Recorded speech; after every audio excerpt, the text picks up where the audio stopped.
नमस्कार, हाम्रो युट्युब च्यानलमा यहाँहरुलाई स्वागत छ। विभिन्न ज्ञानवर्धक भिडियोहरु लिएर आउने क्रममा आज हामीले शिक्षक सेवा आयोगले लिने अध्यापन अनुमति पत्र अर्थात भनौं टिचिङ लाइसेन्स विशेष गरी निभावी तहको तयारी गरिरहनु भएकाहरुका लागि अत्यन्तै महत्त्वपूर्ण नमुना प्रश्नपत्र उत्तर सहित लिएर आएका छौं। यो नमुना प्रश्नपत्र नयाँ पाठ्यक्रम 2078 अनुसार समेटिएको छ। हालै 2078 साल चैत्र 2 गते शिक्षक सेवा आयोगले अध्यापन अनुमति पत्रको नयाँ सिलेबस प्रकाशन गरेको छ। सोही नयाँ सिलेबसमा आधारित भएर नयाँ पाठ्यक्रम 2078 अनुसारका 50 वटा प्रश्न उत्तरहरू यसमा समेटिएका छन् र यो भिडियो विशेष गरी निभावी तहका लागि भए पनि करिब 90% प्रश्नहरू मावि तहका लागि पनि मिल्दछन्।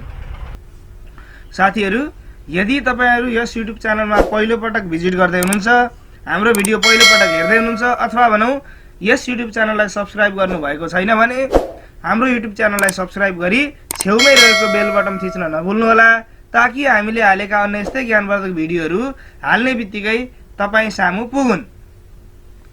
अब सुरु गरौं। नमुना प्रश्न उत्तर महत्त्वपूर्ण छ, सारै नै महत्त्वपूर्ण र हामीले यो नमुना प्रश्न उत्तर सहित समेटेका छौं। सुरु गरौं। अब पहिलो प्रश्न रहेको छ, नेपालको शैक्षिक इतिहासमा पहिलो कानुनी प्रयास कुन थियो? क. शिक्षा इस्तिहार 1996, ख. शिक्षा नियमावली 2019, ग. शिक्षा नियमावली 2027, घ. शिक्षा ऐन 2028। कुन थियो त? नेपालको शैक्षिक इतिहासमा पहिलो कानुनी प्रयास। सही उत्तर रहेको छ क. शिक्षा इस्तिहार 1996। प्रश्न नम्बर 2 तर्फ जाउँ। प्राविधिक शिक्षाको सुरुवात नेपालमा कुन राणा प्रधानमन्त्रीको पालादेखि सुरु भएको मानिन्छ? प्राविधिक शिक्षाको सुरुवात नेपालमा कुन राणा प्रधानमन्त्रीको पालादेखि सुरु भएको मानिन्छ? क. चन्द्र शमशेर, ख. पद्म शमशेर, ग. जंगबहादुर राणा, घ. वीर शमशेर। के हो त सही उत्तर? समय 10 सेकेन्ड। सही उत्तर रहेको छ वीर शमशेर। प्राविधिक शिक्षाको सुरुवात वीर शमशेरको पालाबाट भएको हो। प्रश्न नम्बर 3 तर्फ लागौं। संविधानमा रहेको शिक्षा सम्बन्धी हकमा भएको व्यवस्थामा तलको कुन पर्दैन? क. आधारभूत शिक्षामा पहुँचको हक, ख. माध्यमिक तहसम्म शिक्षामा पहुँचको हक, ग. आधारभूत तहसम्म शिक्षा अनिवार्य र निशुल्क पाउने हक, घ. माध्यमिक तहसम्म शिक्षा निशुल्क पाउने हक। कुन हो त सही उत्तर? छान्नुहोस् त। समय 10 सेकेन्ड। अवश्य पनि सही उत्तर छानिसक्नु भएको छ र सही उत्तर रहेको छ ख. माध्यमिक तहसम्म शिक्षामा पहुँचको हक। यो व्यवस्था चाहिँ संविधानमा रहेको शिक्षा सम्बन्धी हकमा पर्दैन। ख नम्बर बाहेकका 3 वटा क, ग र घ चाहिँ संविधानमा रहेको शिक्षा सम्बन्धी हकमा भएको व्यवस्थामा पर्दछन्। प्रश्न नम्बर 4 तर्फ लागौं। बहुकक्षा बहुस्तर शिक्षणका लागि नेपालमा देखिएको मुख्य समस्या के हो? उत्तरहरू रहेका छन् क. सामग्री विकास तथा जनशक्ति विकास, ख. कक्षा कोठा तथा शैक्षिक सामग्री व्यवस्थापन, ग. कार्यक्रम कार्यान्वयनका लागि साधन स्रोतको कमी, घ. माथिका सबै। के हो त सही उत्तर? छान्नुहोस् त। समय 10 सेकेन्ड।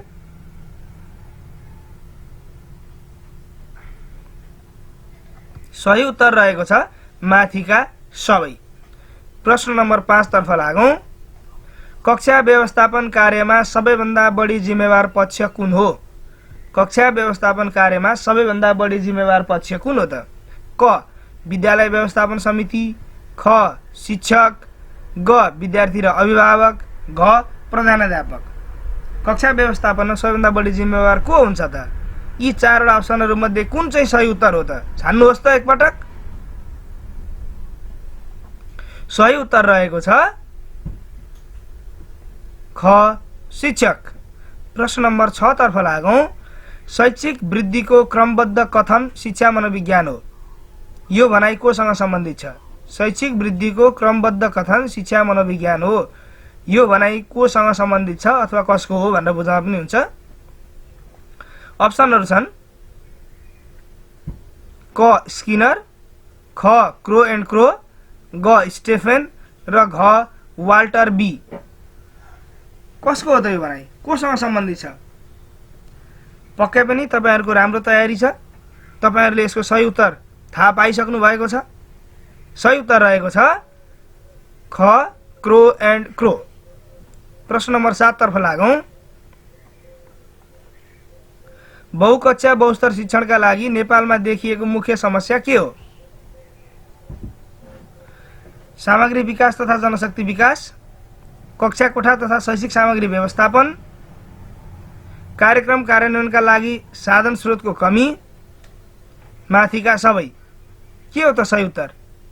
सही उत्तर रहेको छ माथिका सबै। प्रश्न नम्बर 8 तर्फ लागौं। मनोविज्ञानले व्यवहारको अध्ययन गर्दछ भने त्यसलाई परिमार्जन कसले गर्दछ? मनोविज्ञानले व्यवहारको अध्ययन गर्दछ भने त्यसलाई परिमार्जन कसले गर्दछ? अप्सनहरू रहेका छन् क विज्ञान, ख शिक्षा, ग चेतना विज्ञान र घ आत्मा। मनोविज्ञानले व्यवहारको अध्ययन गर्दछ भने त्यसलाई परिमार्जन कसले गर्दछ? कुन हो त सही उत्तर? सही उत्तर रहेको छ ख शिक्षा। प्रश्न नम्बर 9 तर्फ लागौं। तलका मध्ये सिकाइको उदाहरण कुन हो? चरा उड्नु, माछा पौडिनु, पूजा गर्नु, चट्याङ पर्दा झस्किनु। यी चारवटा अप्सनहरू मध्ये सिकाइको उदाहरण कुन हो त? चरा उड्नु, माछा पौडिनु, पूजा गर्नु, चट्याङ पर्दा झस्किनु। सही उत्तर रहेको छ ग पूजा गर्नु। पूजा गर्नु सिकाइको उदाहरण हो भने बाँकी तीनवटा सिकाइका उदाहरण होइनन्। प्रश्न नम्बर 10 तर्फ लागौं। मास्लोको प्रेरणाका श्रृङ्खलाको प्रारम्भिक क्रमदेखिको उच्च क्रम कुन हो? क शारीरिक आवश्यकता, भौतिक आवश्यकता, सुरक्षात्मक आवश्यकता, आत्मसम्मान र आत्मानुभूति। ख रहेको छ अप्सन शारीरिक आवश्यकता, सुरक्षात्मक आवश्यकता, स्नेह र अपनत्व, आत्मसम्मानको आवश्यकता र आत्मानुभूति। त्यसैगरी ग नम्बरमा रहेको छ शारीरिक आवश्यकता, सामाजिक आवश्यकता, स्नेह, अपनत्व, आत्मसम्मानको आवश्यकता र आत्मानुभूति। त्यसैगरी घ नम्बरमा रहेको छ आत्मानुभूति, आत्मसम्मानको आवश्यकता, स्नेह र अपनत्व र सुरक्षा सम्बन्धी आवश्यकता र शारीरिक आवश्यकता। मास्लोको प्रेरणाको श्रृङ्खलाको प्रारम्भिक क्रमदेखिको उच्च क्रम कुन हो त? यी चारवटा अप्सनहरू मध्ये कुन अप्सनमा सही क्रम दिइएको छ? सही उत्तर रहेको छ ख नम्बर शारीरिक आवश्यकता, सुरक्षात्मक आवश्यकता, स्नेह र अपनत्व, आत्मसम्मानको आवश्यकता र आत्मानुभूति। यो रहेको छ मास्लोको प्रेरणा श्रृङ्खलाको प्रारम्भिक क्रमदेखिको उच्च क्रमको श्रृङ्खला।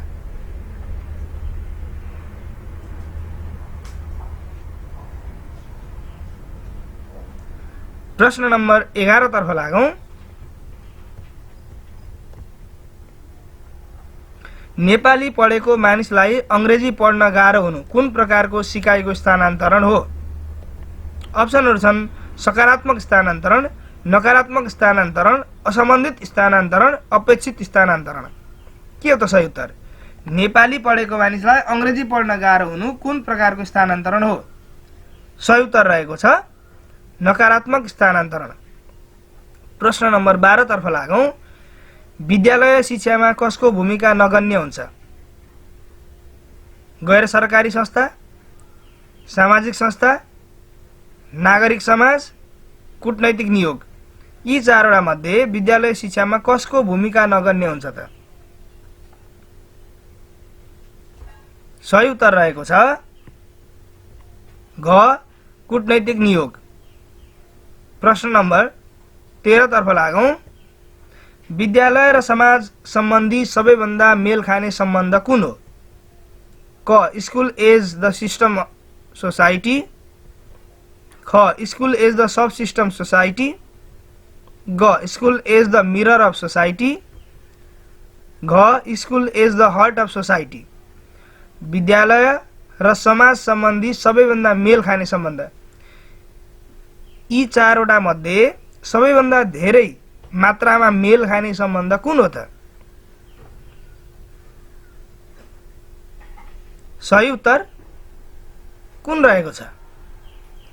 सही उत्तर हो ख school as the sub system society. 14 number हेरौं। विद्यालयको विकासमा निम्न मध्ये कसको भूमिका महत्त्वपूर्ण रहन्छ? स्रोत पहिचान, स्रोतको सङ्कलन एवं परिचालन, बजेट व्यवस्थापन, माथिका सबै। विद्यालयको विकासमा यी मध्ये कसको भूमिका अत्यन्तै महत्त्वपूर्ण रहन्छ? स्रोत पहिचान, स्रोतको सङ्कलन एवं परिचालन, बजेट व्यवस्थापन, माथिका सबै। सही उत्तर रहेको छ माथिका सबै। प्रश्न नम्बर 15 तर्फ लागौं। तालिम कार्यक्रमको पहिलो चरण कुन हो? तालिम कार्यक्रमको पहिलो चरण कुन हो? क तालिम आवश्यकता पहिचान, ख तालिमको उद्देश्य निर्धारण, ग पाठ्य विषयको निर्धारण, घ तालिम कार्यक्रम कार्यान्वयन। सही उत्तर के हो त? चारवटा अप्सनहरू छन्। तालिम कार्यक्रमको पहिलो चरणको लागि पहिलो चरण कुन हो? सही उत्तर रहेको छ क तालिम आवश्यकता पहिचान। प्रश्न नम्बर 16 तर्फ लागौं। शिक्षक पेशागत विकासको प्रारूप 2072 अनुसार प्रमाणीकरण तालिम कति अवधिको हुनेछ? क 15 दिन, ख 30 दिन, ग 45 दिन, घ 90 दिन। कति दिनको हुन्छ त? सही उत्तर रहेको छ ख 30 दिन। शिक्षक पेशागत विकासको प्रारूप 2072 अनुसार प्रमाणीकरण तालिम 30 दिनको हुनेछ। नम्बर 17 हेरौं। Which is not the indicator of quality education? Quality एजुकेसनको इन्डिकेटर कुन चाहिँ होइन? क नलेज, ख स्किल, ग एटिट्युड, घ सोसाइटी। क्वालिटी एजुकेसनको इन्डिकेटर कुन होइन भनेर सोधेको छ। कुन होइन त? सही उत्तर रहेको छ घ सोसाइटी। सोसाइटी क्वालिटी एजुकेसनको इन्डिकेटर होइन। प्रश्न नम्बर 18 तर्फ लागौं। शिक्षाको विकासमा शिक्षकको भूमिका तलका मध्ये कुन होइन भनेको छ? शिक्षाको विकासमा शिक्षकको भूमिका कुन चाहिँ होइन? क सल्लाहकार, ख परामर्शदाता, ग प्रेरणाको स्रोत, घ ज्ञानको भण्डार। कुन होइन? सही उत्तर रहेको छ घ ज्ञानको भण्डार। प्रश्न नम्बर 19 तर्फ लागौं। स्थानीय सरकार सञ्चालन ऐन 2074 बमोजिम विद्यालय तहका शैक्षिक सुशासन कायम गर्ने प्रमुख दायित्व कसको हो? स्थानीय सरकार सञ्चालन ऐन 2074 बमोजिम विद्यालय तहमा शैक्षिक सुशासन कायम गर्ने प्रमुख दायित्व कसको हो त? अप्सनहरू छन् क संघीय सरकार, ख प्रदेश सरकार, ग स्थानीय सरकार, घ विद्यालय व्यवस्थापन समिति। सही उत्तर के हो त? सही उत्तर रहेको छ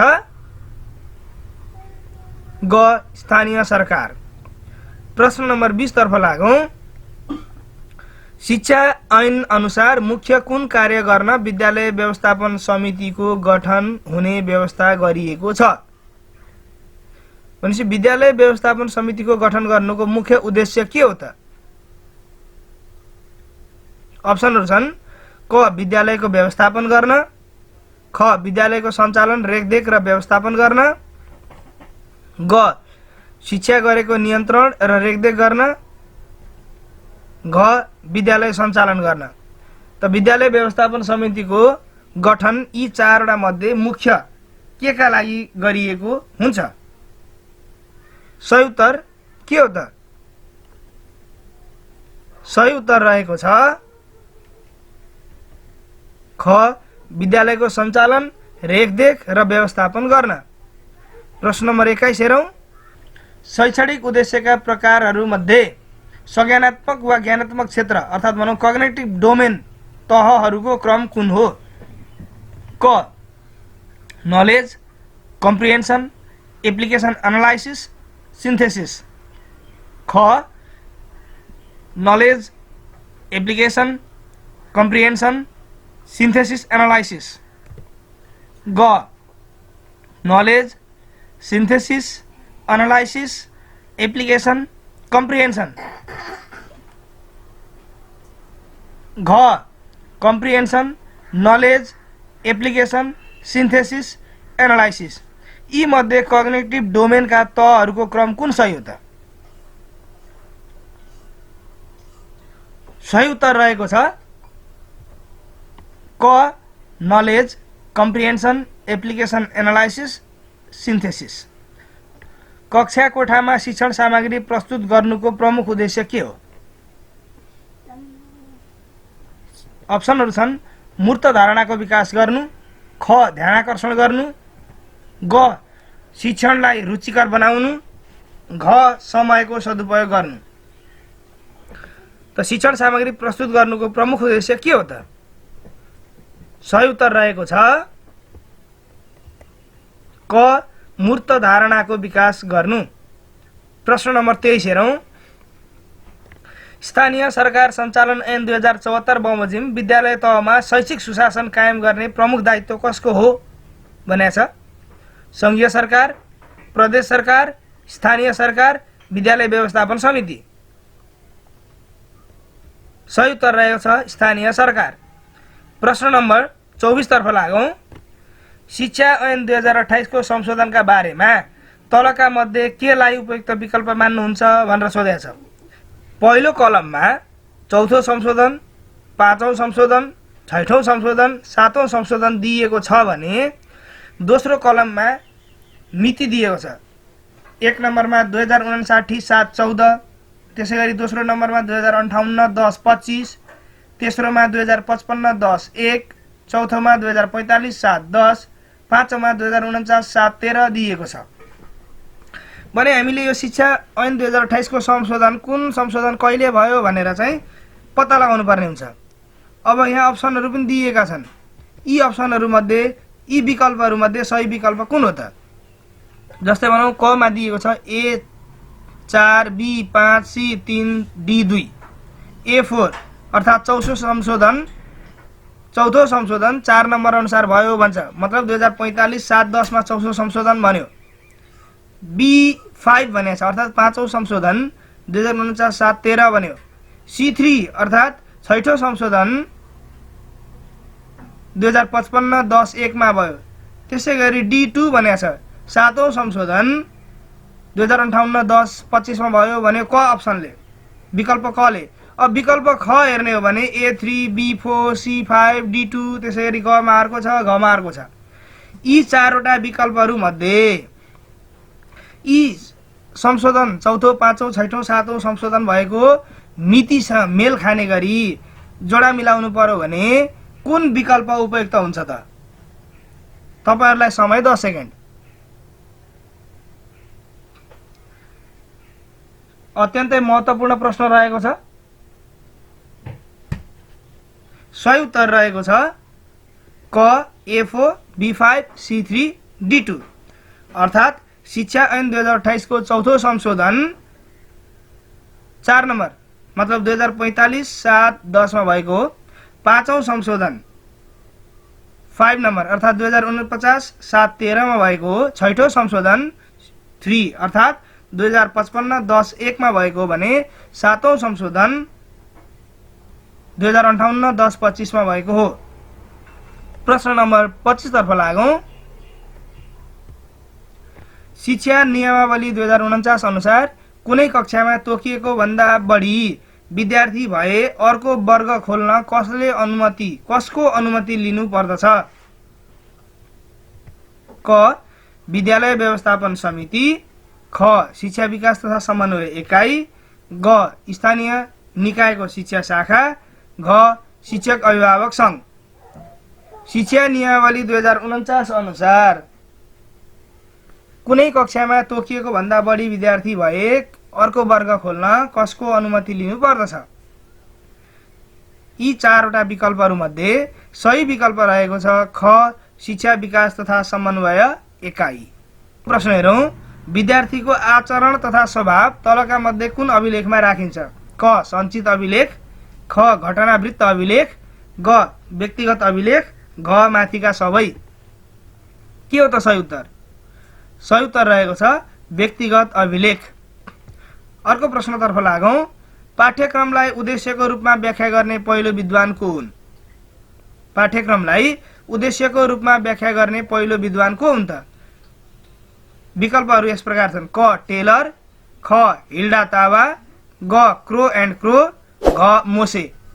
यी मध्ये कसले पाठ्यक्रमलाई उद्देश्यको रूपमा पहिलो पटक व्याख्या गरे?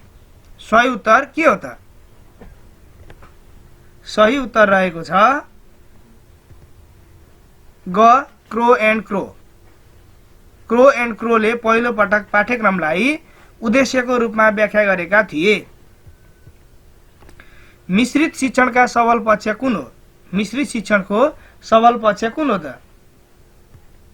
अप्सन यो शिक्षण व्यवस्थापन गर्न कठिन र झन्झटिलो र जटिल हुन सक्छ। ख व्यावहारिक रूपमा उपयोगी नदेखिएको, ग शिक्षकमा सबै विषयमा दक्षता नभएको अवस्थामा पनि यो उपयोगी हुन सक्ने, घ माथिल्लो कक्षाहरूमा व्यावहारिक नहुने। मिश्रित शिक्षणका सबल पक्षहरू कुन हो? सबल पक्ष विशेष गरी यी चारवटा मध्ये एउटा सबल पक्ष हुन् भने तीनवटा दुर्बल पक्ष रहेका छन् भने मिश्रित शिक्षाका सबल पक्ष कुन हो त यी चारवटा मध्ये? सही उत्तर रहेको छ कुन हो त सही उत्तर? हेर्नुहोस् त ग नम्बर सही छ। शिक्षकमा सबै विषयमा दक्षता नभएको अवस्थामा पनि यो उपयोगी हुन सक्ने। प्रश्न नम्बर 29 तर्फ लागौँ। शिक्षा ऐन 8औं संशोधन 2073 ले कसरी दिने शिक्षालाई विशेष शिक्षा भनी परिभाषित गरेको छ? शिक्षा ऐनको 8औं संशोधन 2073 ले कसरी दिने शिक्षालाई विशेष शिक्षा भनी परिभाषित गरेको छ? क नियमित शैक्षिक पद्धतिको अधीनमा रहेर दिइने, ख विभेद रहित वातावरणमा दिइने, ग छुट्टै समूहमा राखी विशेष प्रकारका निश्चित माध्यमबाट दिइने, घ माथिका सबै। शिक्षा ऐनको 8औं संशोधन 2073 ले कसरी दिने शिक्षालाई विशेष शिक्षा भनी परिभाषित गरेको छ? यी चारवटा विकल्पहरूमध्ये कुन विकल्प सही छ त? छुट्याउनु भयो? सही विकल्प रहेको छ ग छुट्टै समूहमा राखी विशेष प्रकारका अनिश्चित माध्यमबाट दिइने शिक्षा। 30 नम्बर प्रश्न हेरौँ।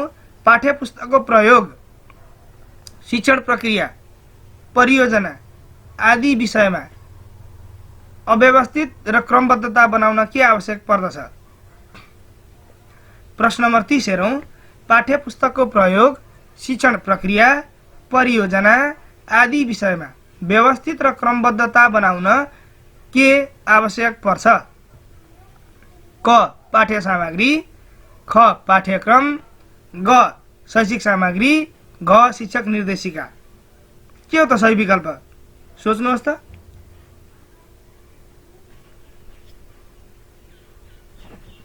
सम्झिनु भयो? सही विकल्प रहेको छ घ शिक्षक निर्देशिका। प्रश्न नम्बर 31 हेरौँ। शिक्षण प्रक्रियाको मूल आधार केलाई मानिन्छ? विकल्पहरू मूल्याङ्कन, पाठ्यपुस्तक, पाठ्यक्रम, गृहकार्य। शिक्षण प्रक्रियाको मूल आधार केलाई मानिन्छ त? क मूल्याङ्कन, ख पाठ्यपुस्तक, ग पाठ्यक्रम, घ गृहकार्य। सही उत्तर रहेको छ पाठ्यक्रम। शिक्षण प्रक्रियाको मूल आधार पाठ्यक्रम हो। प्रश्न नम्बर 32 हेरौँ। समस्यामा आधारित शिक्षाको उद्देश्य कुन हो? समस्यामा आधारित शिक्षाको उद्देश्य भनेको छ खोज तथा समस्या समाधान सिपको विकास गर्नु, ख विद्यार्थीलाई आफ्नो भूमिका र दायित्व बोध गराई विभिन्न अनुभव प्रदान गर्नु। ग विद्यार्थी स्वनियमित भएको सिकारु बन्नका लागि आवश्यक सिप विकास गर्नु। घ माथिका सबै। यी विकल्पहरूमध्ये समस्यामा आधारित शिक्षाको उद्देश्य चाहिँ कुन हो त? सही उत्तर रहेको छ घ माथिका सबै। प्रश्न नम्बर 33 तर्फ लागौं। दैनिक पाठ योजनाका अङ्गमा तलका मध्ये कुन पर्दैन भनेको छ? अप्सनहरू छन् क साधारण उद्देश्य, ख विशिष्ट उद्देश्य, ग शिक्षण क्रियाकलाप, घ गृह कार्य। दैनिक पाठ योजनाका अङ्गमा यी मध्ये कुन पर्दैन त? सही उत्तर रहेको छ क साधारण उद्देश्य पर्दैन, विशिष्ट उद्देश्य मात्र हुन्छ दैनिक पाठ योजनामा। प्रश्न नम्बर 34 तर्फ लागौं। निर्णायक मूल्याङ्कनका साधनमा कुन पर्दछ? निर्णायक मूल्याङ्कनको साधनमा कुन पर्दछ भनेको छ? एकाइ परीक्षा, त्रैमासिक परीक्षा, अर्धवार्षिक परीक्षा, वार्षिक परीक्षा। निर्णायक मूल्याङ्कनका साधनमा कुन पर्दछ त? यी चारवटा मध्ये कुन चाहिँ निर्णायक मूल्याङ्कनको साधन हो? सही उत्तर रहेको छ वार्षिक परीक्षा। वार्षिक परीक्षा निर्णायक मूल्याङ्कनको साधनमा पर्दछ। प्रश्न नम्बर 35 तर्फ लागौं। जुन कुराको मूल्याङ्कन गर्न खोजिएको हो त्यसको मापन समान रूपले सामञ्जस्यपूर्ण आधारमा बराबर मात्रामा गर्न सकियो भने त्यसलाई के भनिन्छ?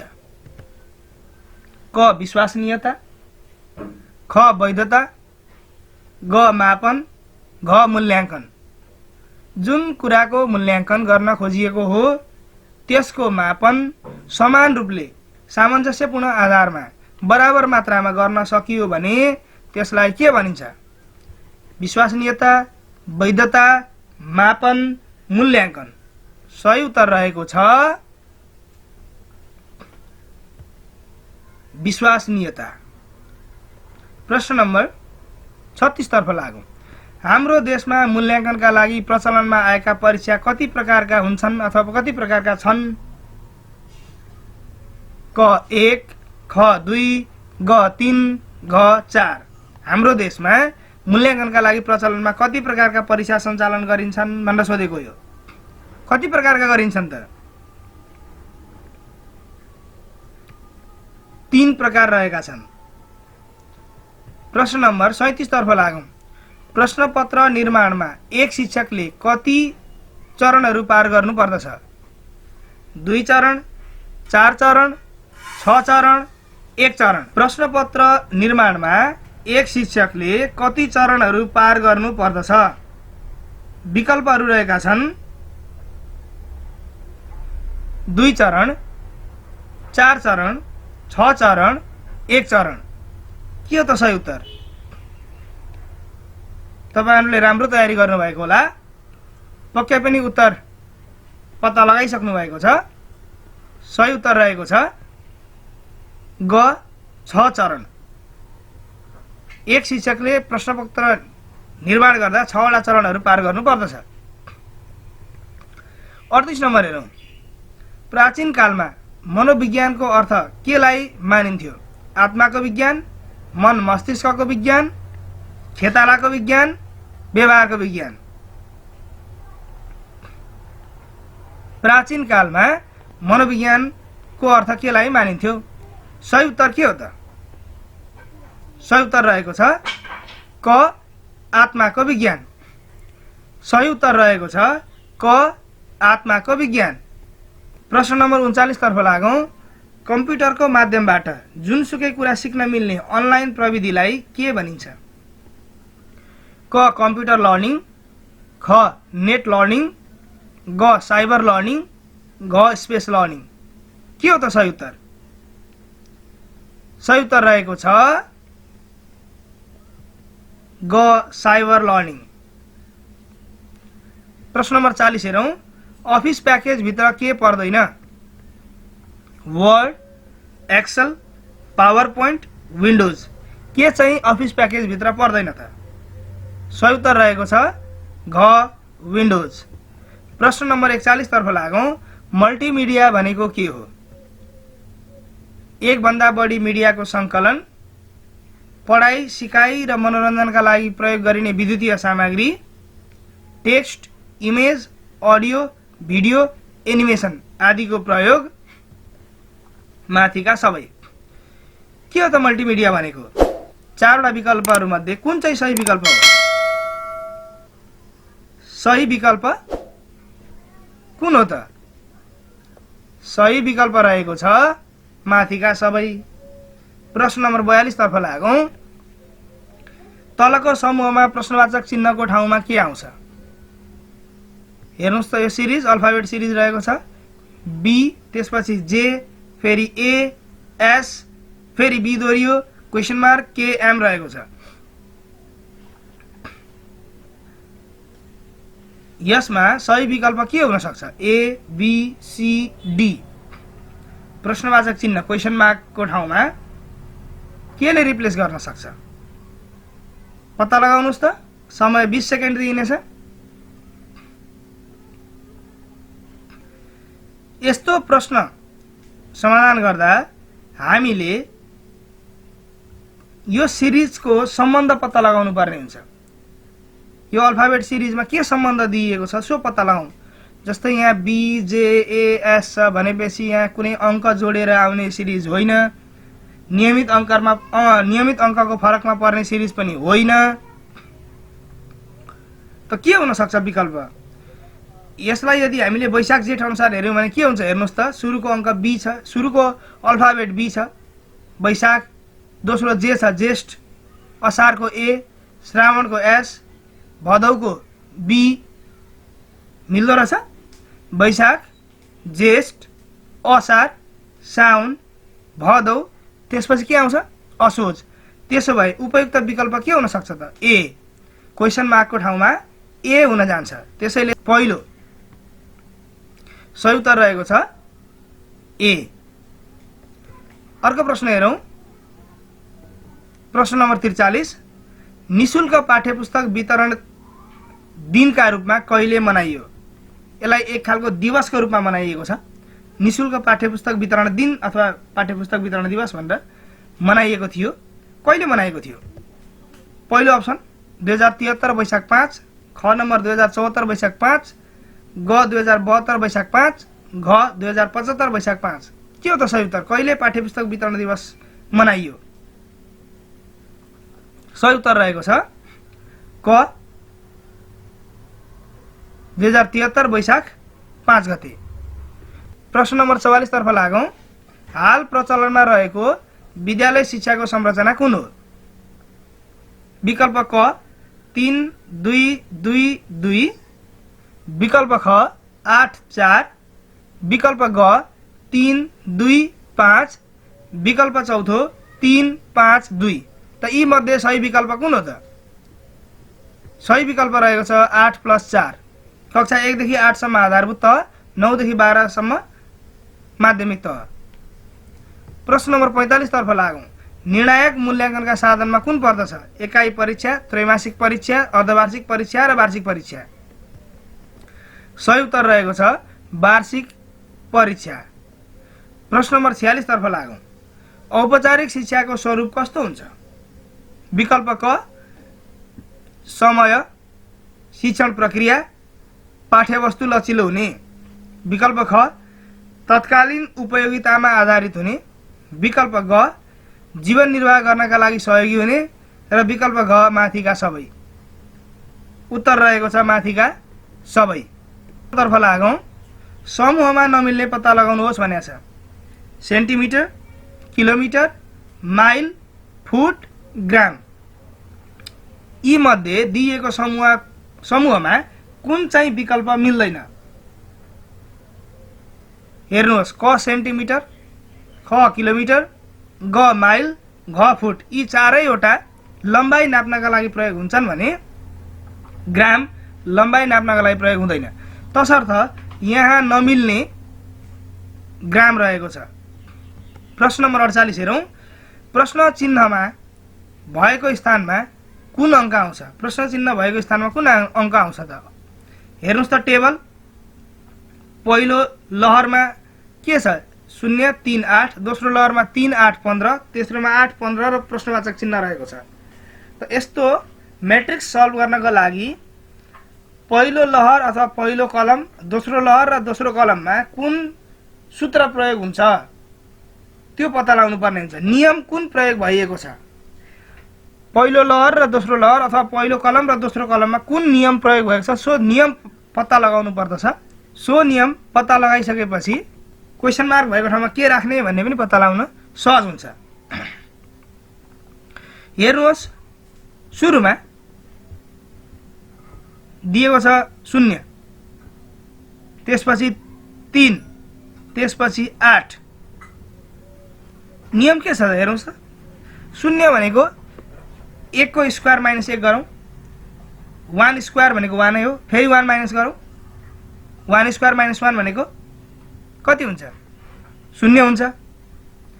त्यसै गरी दोस्रो 3 रहेको छ, 2 को स्क्वायरबाट 1 माइनस गरौँ त कति हुन्छ, 2 को स्क्वायर भनेको 4, माइनस 1 गरियो भने 3, 2 स्क्वायर माइनस 1 रहेछ। तेस्रोमा हेरौँ त, 3 को स्क्वायर माइनस 1 हो कि होइन, पहिलो लहरको तेस्रो नम्बर 8 दिएको छ, 8 दिएको छ, त्यो कति हो त, 3 को स्क्वायर भनेको 9, माइनस 1 गरियो भने 8 हुन्छ। तसर्थ पहिलो लहरको तेस्रो नम्बर पनि 3 को स्क्वायर माइनस 1 नै हुन जान्छ। अब दोस्रो लहरको पहिलो हेरौँ, 3 बाट सुरु भएछ, अर्थात् 2 स्क्वायर माइनस 1, त्यसपछि 8 छ, 3 स्क्वायर माइनस 1, त्यसपछि 15 छ, 4 स्क्वायर माइनस 1। त्यसै गरी अब तेस्रो लहरमा हेरौँ त, तेस्रो लहर हेर्नुहोस्, पहिले 8 दिएको छ, 8 भनेको 3 स्क्वायर माइनस 1, त्यसपछिको 15 छ, 4 स्क्वायर माइनस 1, त्यसपछि अर्को के हुन जान्छ त, 5 स्क्वायर माइनस 1, 5 को स्क्वायर माइनस 1 भन्नाले 25 माइनस 1 भनेको 24। त्यसैले यसको सही उत्तर रहेको छ ग 24। प्रश्न नम्बर 49 हेरौँ, विद्यालयको परीक्षामा 54 जना केटा र 36 जना केटीहरू भेला भएका थिए भने केटाहरू कति प्रतिशत थिए भनेर सोधेको छ। क 40%, ख 44%, ग 60%, घ 65%। के हो त सही विकल्प? पहिले हामी जम्मा जोडौँ, जम्मा कति विद्यार्थी थिए त, 54 जना केटा र 36 जना केटीहरू थिए भने जम्मा कति थिए, 90 जना विद्यार्थी थिए। अब हामीलाई सोधेको छ केटाहरूको प्रतिशत, 90 जनामा केटाहरूको प्रतिशत कति थियो भनेको छ। अब विकल्पहरुमा गुणन गर्दै जाउँ, 90 बाट 54 आउनुपर्ने छ, 90 ले 40 लाई गुणन गरौँ अथवा 4 लाई मात्र गुणन गरौँ त 9 चौको 36, यहाँ त 54 छ, मिलेन। त्यसगरी 44 लाई गुणन गरौँ, 9 ले 90 को 9 ले 44 लाई गुणन गरौँ, मिल्दैन। 90 को 9 ले 6 लाई गुणन गरौँ त 9 छक्के 54, 9 6 जा 54। त्यसो भए 90 जम्मा हो, ग नम्बरको 60 मध्ये 6 लाई गुणन गरियो भने 54 आउँछ। तसर्थ सही उत्तर ग 60% रहेको छ। 50 नम्बर प्रश्न हेरौँ, दिएको चित्रमा कतिवटा त्रिभुजहरू छन्। चित्र हेर्नुस् त, कतिवटा त्रिभुजहरू छन् त्यसमा, 4 5 6 8, कतिवटा त्रिभुजहरू रहेका छन्। यसको सही उत्तर रहेको छ 6 वटा त्रिभुज। अब यो त्रिभुज गर्ने कसरी 6 वटा भयो भनेर मैले यहाँ व्याख्या गरिन। यस्ता किसिमका धेरैवटा त्रिभुज गर्न तरिका, सहज तरिका हामीले अर्को भिडियोमा देखाएका छौं, जसमा तपाईले त्रिभुजै मात्र गर्न सिक्नुहुनेछ, धेरै प्रकारका त्रिभुज गर्न सिक्नुहुनेछ। त्यो त्रिभुज गर्ने तरिका यो माथि आई बटनमा पनि राखिएको छ भने तल डिस्क्रिप्सनमा पनि लिंक राखिदिएको छु। सो लिंकमा गएर तपाईहरु त्रिभुज गर्ने तरिका हेर्न सक्नुहुनेछ। हाम्रो भिडियो हेर्नु भएकोमा तपाईहरुलाई धेरै धेरै धन्यवाद। भिडियो मन परेमा युट्युब च्यानललाई सब्स्क्राइब गर्न नभुल्नु होला, भिडियोलाई लाइक शेयर गर्न नभुल्नु होला, भिडियो कस्तो लाग्यो कमेन्ट गर्न नभुल्नु होला। हवस् त, धन्यवाद।